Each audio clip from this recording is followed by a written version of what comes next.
So yan, what's up pintura at disenyo. Sa video na to, magbibigay lang tayo ng konting tips na lang about tungkol sa mabisang brand ng skim coat na ideal siya pwede sa exterior.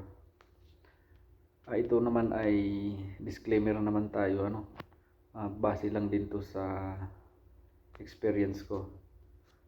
So sa skim coat, dalawa lang yung mairerekomenda ko na talagang siya, proven ko na siya na hindi ako napapahiya pag ginamit sa exterior na finish. So bali, ang una ay yung Bustik. Ang pangalawa naman ay yung Construct ng Boysin. Hindi yung Construct na hindi yung Construct na ang tawag dito, Ready Mix. Merong Construct na skim coat talaga na Boysin siya. So yun yung ginagamit ko pag nag-i-exterior ako. So medyo ang disadvantage lang ng Bustik, dahil kapag in-apply mo siya, dapat pag nakatuyo, lihain mo na kaagad.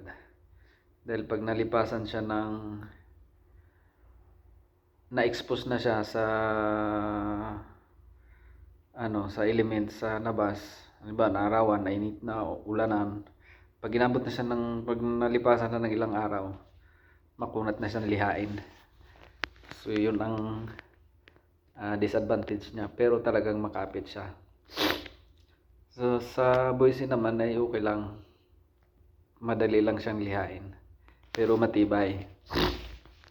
Pero may pa rin siya. So ibig sabihin, kahit na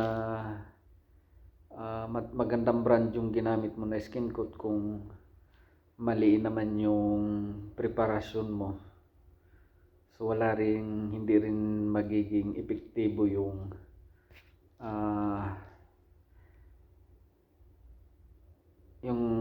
tibay kumbaga nung ginamit mo na material. Kasi kailangan kasi yung procedure niya sa preparasyon dapat masunod para ma-optimize mo yung tibay ng tawag dito, ng material. Isang halimbawa ay kung halimbawa gumamit ka nga ng Bustik, and then ang ginamit mo naman primer ay yung flat latex lang. So medyo umuobra din naman siya, pero hindi siya ganun ka. So best way, either gumamit ka ng primer sealer o kaya gumamit ka ng epoxy based na primer kagaya ng Acrytex primer o kaya liquid tile primer.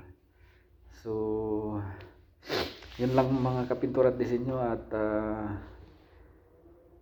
sana'y nakapagbigay tayo ng konting ideya dun sa mga malaki ang problema dun sa mga nababakbak na pintura sa labas. Pero ngayon may dadagdag lang nga pala tayo.